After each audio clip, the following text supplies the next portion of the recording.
Selamat pagi pemirsa. Berita Padang hadir kembali hari ini bersama saya Adini dan sejumlah informasi telah kami siapkan untuk Anda. Berikut selengkapnya.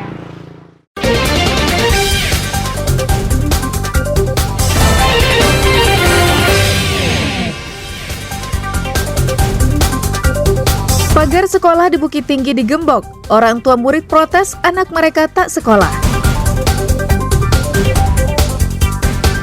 Seorang pelaku jamret di Padang dibekuk polisi. Kejari Pasaman Barat terima pengembalian dana korupsi pembangunan RSUD dari 2 tersangka.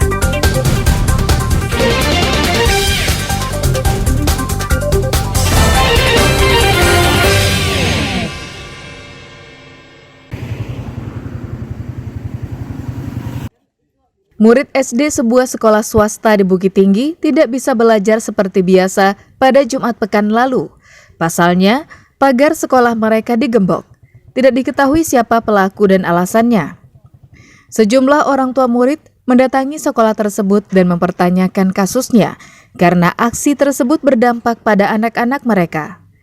Informasi yang diperoleh ini terjadi akibat kisruh antara guru dan pengelola yayasan sekolah dasar tersebut. Salahnya kan anak kita kan belajar, gara-gara ada kejadian ini, kejadian antara intern di dalam, anak jadi korban gitu. Nggak ada sekolah. Kenapa? Yang Datang ada, cuman mereka tidak bisa masuk karena gemboknya kunci pagar. Siapa yang ngunci, Bu? Nah, kurang tahu. Sejauhnya saya sendiri belum tahu pasti, cuma isunya udah ada terdengar ya kan, antara wali murid dengan yayasan itu kan, dengan bu guru ya kan, Guru dengan yayasan. bu guru dengan yayasan. Cuma untuk kedepannya itulah mau ditindaklanjutnya bagaimana ya selanjutnya itu ya. Mengantisipasi hal yang tidak diinginkan, Babin Kamtipmas bersama sejumlah personil kepolisian turun ke lokasi untuk mengawasi lingkungan sekolah. Sebatas ini mungkin kami sebagai Babin Kamtipmas di sini akan tetap melakukan pengamanan, akan melihat dan memantau.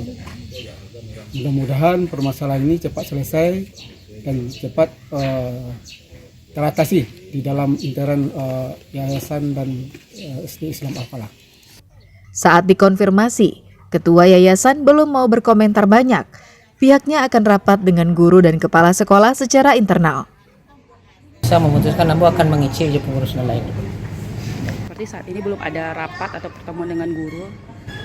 Guru ada ke tamu ke kepala sekolah. Untuk Orang tua murid merasa dirugikan karena mereka membayar uang sekolah dengan harga tinggi, namun anak mereka tidak mendapatkan pelayanan pendidikan yang baik. Sejatinya, semua pihak yang terlibat dalam dunia pendidikan tak perlu merugikan anak didik untuk menyelesaikan persoalan. Pasalnya, sikap guru dan pengelola yayasan pendidikan dalam menyelesaikan permasalahan akan ditiru oleh murid-muridnya. Dina Amrina melaporkan dari Bukit Tinggi.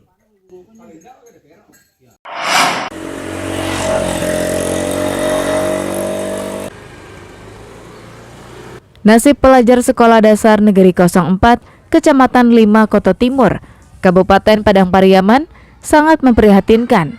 Jika memasuki musim penghujan, mereka tak bisa belajar dengan maksimal. Sebelum belajar, mereka harus gotong royong mengeluarkan genangan air yang ada di ruang kelas. Genangan air ini terjadi karena daerah 4-5 Koto Timur diguyur hujan deras. Lantai ruangan belajar dipenuhi air, buku-buku yang disimpan di kelas itu juga terkena dampak. Basah dan tak bisa digunakan. Tak hanya itu, beberapa murid juga kerap terpeleset di ruang kelas akibat lantai yang licin. Untuk mengantisipasinya, kepala sekolah hanya memasang terpal plastik untuk menahan guyuran hujan. Namun terpal ini tak bertahan lama. Tak cukup sebulan, beberapa bagian terpal telah robek dan bolong-bolong. Selain ruang kelas yang tidak nyaman, perabotan yang digunakan murid untuk belajar juga tak memadai. Akibatnya, saat belajar, murid menggunakan perabotan seadanya dan mereka harus berbagi kursi dengan murid lainnya. Saat hari hujan, kelas basah, sepatu basah dan celana tas. Dan ada pun teman yang terjatuh ke lantai. Haikal. Kalau hari panas gimana? Panas, kami sangat kehangatan. Dan panasnya pun sangat panas. Ajaran anak otomatis dia membersihkan kelasnya dulu, membersihkan air yang tergenang dulu, baru dia belajar. Ya dalam kondisi itu belajar kalau duduk kursi kadang-kadang kursinya kan kurang cukup tuh, ada 1 berdua kadang-kadang. Kadang diambil loh kursi guru, ya dipinjamkan ke anak. Pihak sekolah telah berulang kali melaporkan kondisinya ke Dinas Pendidikan Padang Pariaman. Namun hingga saat ini, belum ada rencana renovasi bangunan sekolah tersebut. Eki Rafki melaporkan dari Kabupaten Padang Pariaman.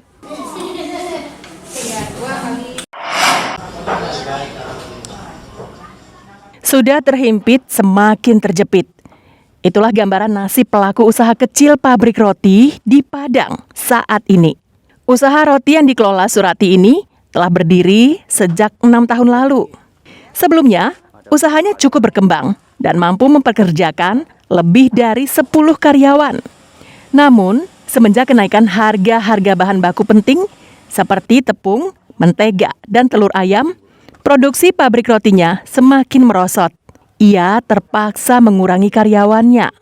Harga bahan baku yang naik 2 kali lipat memaksa Suwarti untuk menaikkan harga rotinya. Hal tersebut justru semakin menurunkan omsetnya. Kondisi ini membuatnya semakin terpukul dan hampir saja menyerah.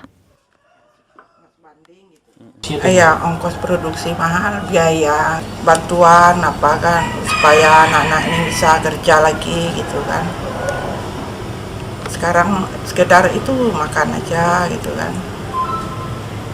Udah enggak bisa pikir gitu kan, biaya ini barangnya berapa gitu kan, dijualin berapa, untungnya berapa gitu kan. Enggak itu sesuai dengan kita beli gitu kan. Untuk memastikan agar usahanya tetap berjalan, Suwarti berharap pemerintah mencarikan jalan keluar berupa bantuan usaha atau suntikan modal.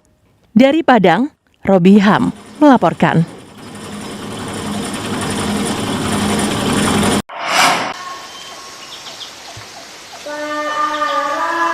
Badan Penanggulangan Bencana Daerah Pesisir Selatan segera memperbaiki infrastruktur yang rusak akibat bencana. Saat ini terdapat 3 titik lokasi yang perlu penanganan segera. Salah satunya jembatan di Lubuk Nyiur, Nagari Ampek Kota Mudia, Kecamatan Batangkapas. Kondisi jembatan sangat memprihatinkan karena nyaris ambruk. Pondasinya digerus air sungai yang meluap beberapa waktu lalu. Ini tentu sangat membahayakan pengendara karena bisa saja sewaktu-waktu ambruk. BPBD menganggarkan perbaikan jembatan tahun ini untuk 3 titik. Berdasarkan perhitungan sementara, total dana yang dibutuhkan sebesar Rp565 juta.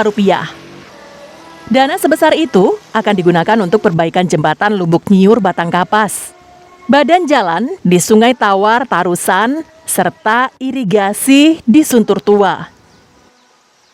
Lubuk Nyiur itu terjadi kerusakan operit jembatan yang rusak, kemudian juga di Sungai Tawar terjadi keruntuhan badan jalan akibat banjir. Dan tadi pagi sudah kita koordinasikan baik itu dengan Pak Sekda maupun dengan pimpinan dari Bupati, dan alhamdulillah beliau sedang merespon dan sedang proses bantuannya melalui dana BTT.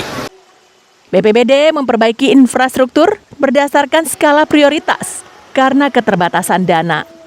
Banta Fauzan melaporkan dari Pesisir Selatan.